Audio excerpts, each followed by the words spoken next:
Well, thank you for joining us today on the Big Blue Podcast. I'm Leigh Goodson, and I'm joined by my co-host, Dr. Greg Stone. Good afternoon, Greg. How are you? Good afternoon, Dr. Goodson. I am well. Great. We're here at the McKeon Center for Creativity at the Metro Campus. Our guest today is Dr. Bud Turman, Associate Professor of Business at the Northeast Campus. We're glad to have you. How are you? Thank you. I'm very well. Wonderful. President Goodson. Yeah. Thank you for asking me. I appreciate the opportunity. Yeah, we're glad to have you. So, you've been here a little while. Yes, about 15, 17 years, something like 15 or 17 years. And you have been really an inspirational faculty member to so many, not only our students, but other faculty members, other employees through some of your, Supervising 101, right. which I've had the opportunity to come in and be a guest speaker at a couple times. Thank you. But there must have been some people that inspired you as well. So the first question I want to ask you is if you've got memories of a favorite teacher or professor that inspired you, and what did you learn from that person that obviously you've ended up paying it forward? And how does that influence your classroom practices? Well, that is a great question. I have several professors in my background that really stood out to me, and so I want to recognize them. One is a journalism professor at OU when I was doing my undergraduate work named Frank Heaston, and he would say, here's what the book says, but let me show you what it's really like in the real world. And so his practical approach, I thought, was very good in applying the theories that we were studying in his classes. And so I read something recently that kind of resonated with this. It said, information not applied is like an unused recipe. And so I don't want my ideas to be unused. I want them to be applicable in the workplace. So I try to think of how do these theories impact me in the workplace. And my corporate experience before I came to TCC helps do that a little bit. In my master's work, a guy named Dr. Larry Mills was instrumental. He was able to capsulize and summarize so many concepts into what I call nuggets of wisdom. And one of those, he was teaching a management class, and he said about 90% of all you need to know about management can be found in the 10 Commandments, the Golden Rule, and the Sermon on the Mount. And I thought, wow, that's really profound. That is. So I thought making complex ideas simple would be a good thing. So I try to emulate that a little bit and do the same. And one of the things that I say in my management and leadership classes is you create, as the manager, you create the environment in which everyone else has to operate. And so that's important from many different aspects. And then the other one that I would say is that respect has to be earned. It can't be commanded. So those little nuggets help me there. So if I can help those students grasp that in simple form, it's very meaningful. In my dissertation at Oklahoma State, Dr. Gary Conti was the chair, and he made his classes fun. And I never wanted to miss his class because I learned, because that was a relaxed environment, and people learn more when they're not highly stressed. So I try to, what I call, lower the stress-o-meter a little bit in my classes so they can relax and have fun. Another person on my dissertation committee was Dr. Lena Osborne, and she had many great quotes, but one in particular I recall. She said, Bud, there's information that you need to know, information that is nice to know, and information that is just nuts to know. So in designing my curriculum, I want to weed out the nuts to know stuff so we can focus on the need to know and the nice to know stuff. That's really good. And another one that Dr. Osborne told me was, it's okay to be open-minded, but you don't want to be so open-minded your brains fall out. So I try to teach my students why this information is important, how they're going to utilize it, and explain the benefits of using that in a work situation. And then one other doctor that I've had in my background that I think is really important. Well, these guys are really good, and that is Dr. Seuss. Because I think there's a lot of great management and leadership material, which is my subject area, in the Dr. Seuss books. And I actually used a quote from The Cat in the Hat in my dissertation, and that was a trick getting it into my dissertation. But that's another story. Well, as long as it's cited, right? It was cited. The quote was, "It's fun to have fun, but you have to know how." And so in designing a fun class experience for students, you have to know the learning strategies that each one is using. You have to make it pertinent to them. And so the trick is in learning how to make fun a good experience for them. Well, let's talk about students for a minute then, because what do you see as our students' greatest need right now? And has that need changed in the 15 years that you've been a faculty member here? I think somewhat. I have a couple of thoughts here, Dr. Stone. One is that you're always communicating. You're sending messages, verbal and nonverbal, to those around you that you interact with.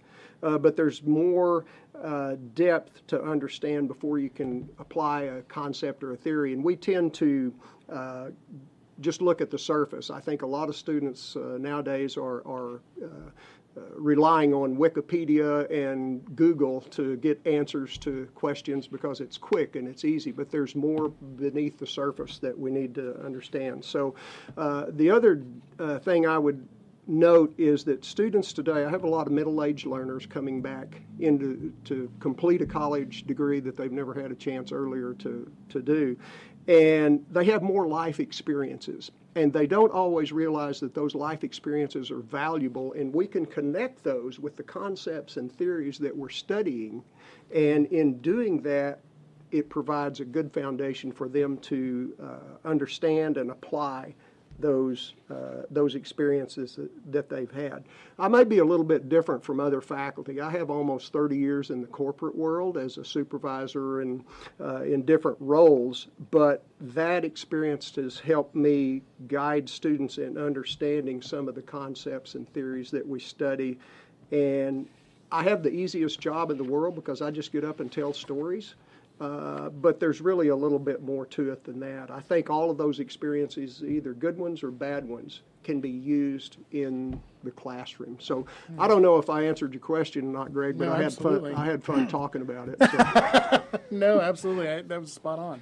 Well, you talked about telling some of your stories, and sometimes there's some bravery in doing that, There especially when you're telling stories about times when you weren't as successful as you had hoped you would be, right? And so, but what are some of the lessons you've learned through facilitating Supervisor 101 program at TCC? And again, I've had the opportunity to meet your students in that program a few times.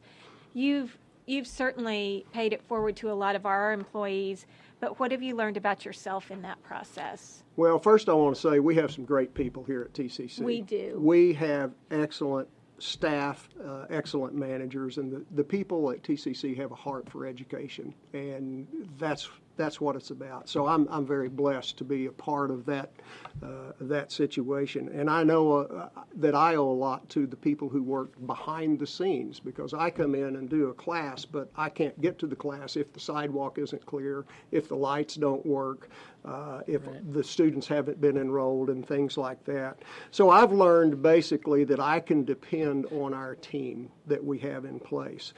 There's a lot of good ideas that we can use from our colleagues if we just use them as a resource. We have a wealth of information and experience and knowledge that can be useful and help us make our students successful. And I think we need to collaborate a little bit more with our people, because we just have good people. I've also learned that if you want good answers, you need to ask good questions.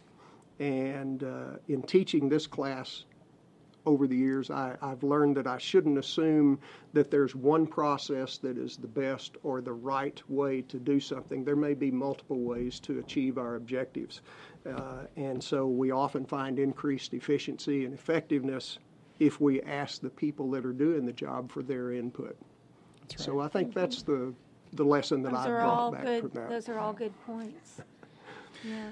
Well, I'm Greg Stone, and I'm here with President Leigh Goodson, and you're listening to the Big Blue Podcast, and our, dare I say, extra special guest today is Dr. Bud Turman, Northeast Campus Associate Professor of Business, and we've been talking about his teaching career and experiences, and I would just sort of say I got to know Bud when I was a faculty member, and I think the first time we really worked together on anything was on FA, Salary and Benefits Committee, and I just right away just liked you so darn much. But it's just you're an easy person to like and to work with. You're and very just kind. Your wisdom and expertise and insight was just so beneficial to FA, and so as a past FA president, let me just sort of say that. And as someone who's been through the Supervisor 101 class, it was a really good experience. I really enjoyed that as a great deal. What's one thing that you wish that every faculty member knew about students, and the one thing you wish students knew about their faculty members? For faculty, I would say that not all students are the same. They have different ways, different needs, different learning styles, different strategies, and their goals may be different too. Whether it's taking one course, getting a degree here, or transferring to a four-year institution. So I would say to faculty, a cookie-cutter approach doesn't work very well. You have to adapt your curriculum to the different modalities of learning that our students bring, particularly when we have middle-aged learners coming in, because of their experience base is so rich and so valuable. So don't depend on someone else to do that for you. Design your curriculum, design your activities and your exercises so that students are touched individually if you can. Not all experiences are going to be the same. Not every student is going to respond to every exercise, but you're going to touch some of them. So that's what I would say to faculty. And to students, I would say faculty are here to help you succeed. Don't be afraid to ask questions. Talk to your professor. We enjoy helping students learn. And if you don't understand something, tell them. Ask them, what does this mean? How can I grasp this? We'd love to help you. Tell your instructors what you're struggling with, and we'll be happy to help you any way that we can. All good stuff. Bud, we're so honored to have you here.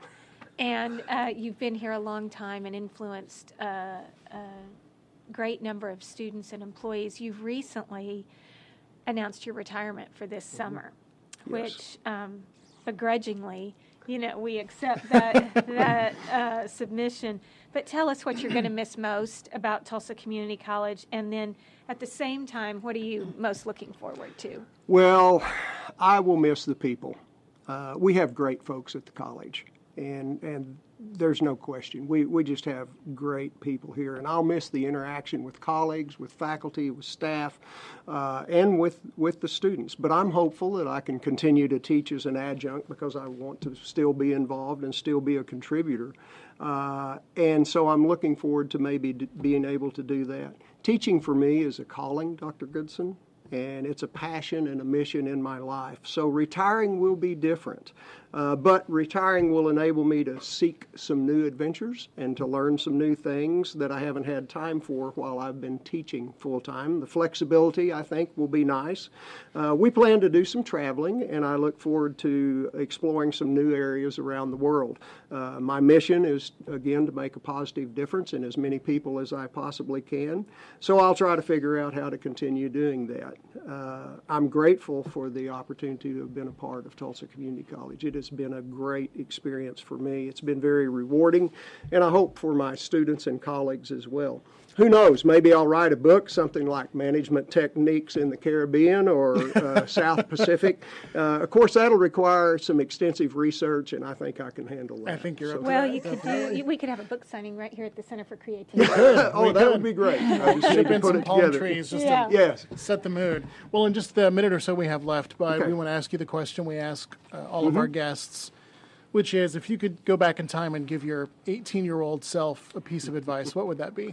Well, that's a great question. Unfortunately, when I was 18, I thought I knew more than I actually did. I'm a little smarter now, and I realize that I know a little bit about some things, but not everything about everything. And it's amazing how smart your parents become when you get out and start working in the world, isn't it? So one thought there is learn how to learn, because knowledge and the total amount of information is increasing at a very rapid pace. And I read something recently in an article that said it's doubling about every 12 months. So that's really incredible when you think about it, because by the time my students walk across the stage, a lot of the information that they know is obsolete. So you have to learn how to learn, and you have to know how to learn. So especially in leadership, that's something that would be very pertinent. So I would tell myself, learn how to learn, and you'll always be learning. Lifelong learning is a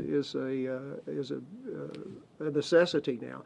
And the second piece of advice I would say is stay positive, because not everything in life is going to go the way you want to. There's going to be ups and downs, and there'll be hard stretches, but staying positive is important. I would also, along with that, say pay attention to what you listen to and who you listen to. Don't be around negative energizers too much, because they suck all the energy out of you. Positive energizers help fulfill that back. And thirdly, I would say play to your strengths. Find out what you excel at doing and pursue that, because you have to be yourself. You have to be genuine. And if you can find your gift, give it away, and it will always enrich others. That's what keeps you innovative and fresh. And I like what Albert Schweitzer said. He said, success is not the key to happiness. Happiness is the key to success. If you love what you're doing, you will be successful. And to that, I would just add, if you love what you do, you'll never work a day in your life. That is absolutely Great advice. true. Good advice for people of any age. Dr. Budd, thank you so much for coming in and spending some time with us. And thanks again for all your great work, not just with Faculty Association, but with colleagues and students, and good luck with that Caribbean research. I plan to start on that fairly soon. So Well, that's thank great. you very much. It's Absolutely. been a joy being here. Yeah, thank Appreciate you for it. joining us. And you've been listening to the Big Blue Podcast. Again, thanks to our guest today, Dr. Bud Turman. And remember, you can catch the Big Blue Podcast each week in the week at TCC and on the Creativity Channel. And we will see you next time.